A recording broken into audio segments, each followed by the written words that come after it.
మనం కళ్ళతో చూస్తున్న ఈ భౌతిక లోకం అంటే ఫిజికల్ లోకం కంటికి కనిపించని కంటికి కనిపించని ఆధ్యాత్మిక లోకం అంటే స్పిరిచువల్ లోకం, స్పిరిచువల్ వరల్డ్ ఎంతో సత్యమైంది మరియు అత్యంత శక్తివంతమైంది కూడా.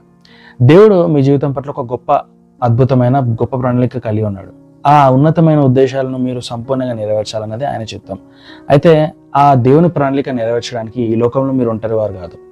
పరలోకానికి చెందిన కంటికి కనిపించని దేవదూతలు మీకు సహాయంగా ఉన్నారు. హల్లెలూయా. అయితే బైబిల్లో ఒక మాట ఉంది, ఇదిగో త్రోవలో నిన్ను కాపాడి నేను సిద్ధపరిచిన చోటుకు నిన్ను రప్పించుటకును ఒక దూతను నీకు ముందుగా పంపుచున్నాను.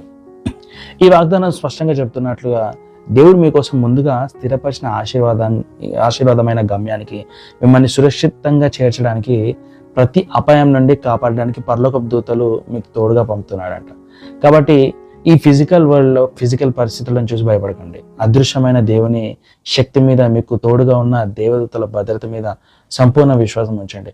దేవుని అత్యున్నతమైన ప్రణాళిక మీ జీవితంలో ఖచ్చితంగా నెరవేరుతుంది. హల్లెలూయా.